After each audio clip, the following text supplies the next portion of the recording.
All right, let's talk about Creep from 2014, a found footage movie that stars Mark Duplass and Patrick Brice, who directed recently that Netflix movie. I think it's on Netflix. There's Someone in Your House. Is that what it's called? Yeah, Someone Inside Your House. Slasher movie. It was all right.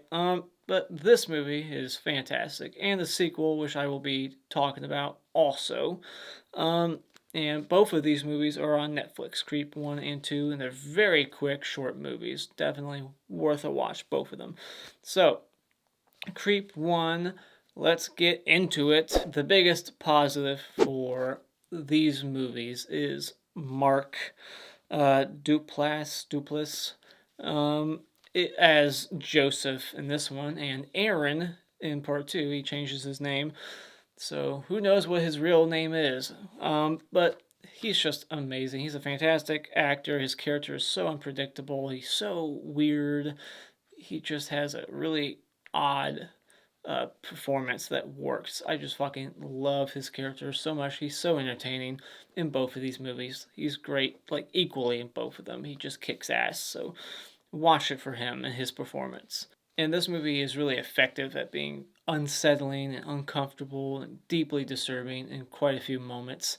It just goes in some really weird, awkward places.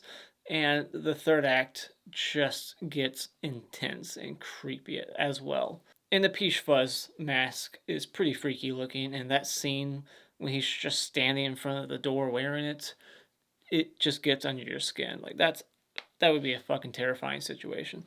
And also just well done jump scares, no stingers, no soundtrack to the movie at all, like most found footage movies. And I just really dig the premise. I think it's just a great, simple premise, and it's set up pretty well. It just gets going rather quickly, and it's only 74 minutes long, so it flies by. Also, I think I forgot to mention that the director is also one of the main two characters, Aaron. Speaking of Aaron, let's get into a couple of my gripes with the movie, and that is that Aaron is sort of a dumbass. And you don't really get to know his character at all, so I wish they could have developed him a little bit more. He's just kind of an idiot.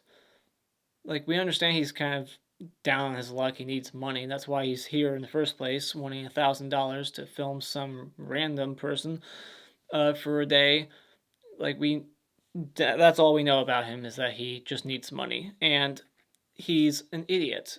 In the end, like, he never goes for a weapon. He's never like grabbing a knife out of the dude's kitchen. He never uses that $1,000 he gets to buy a gun. Like, this guy needs to buy a gun, not new locks. So he's a bit of a moron, and that just kind of hurts it a little bit. One final little nitpick. It's such a little nitpick. It doesn't hurt the movie. It's just there's only one scene, one little moment in the movie that I question, like, why is this even being filmed when Aaron was by himself? Like, there's just one little moment, and that's a problem that a lot of people have with found footage movies, is that they're always asking, like, well, why is this even being filmed? Drop the camera. But, this movie, it makes sense like 99% of the time because of the setup. He's being paid to film everything, but then there's a moment towards the end when he's by himself that he's filming something weird, like him installing locks. Like, why are you filming this at all? So, final thoughts, I thought this was a very well done, creepy, simple, very uncomfortable, odd found footage movie that is short and sweet and gets to the point quickly. And Mark Duplass steals the show and makes this easily like a top 5 found footage movie, in my opinion. So when it comes to Creep, highly recommend it. I love it. 4.5 out of 5. So what are your thoughts on the movie Creep? Let me know in the comments below. Is it in your top 5 found footage movies? It is for me. Like VHS 2, Wreck, The Last Exorcism, Creep, like Afflicted, fuck Blair Witch Project. Like, this is top 5 easily. So Yeah, but what are your favorites? Let me know. And as always, if you like what you've seen here, you can hit this like button and become a subscriber today just by clicking the My Cartoon face in about 5 seconds. And remember, it's all an opinion. You don't need to get butthurt about it.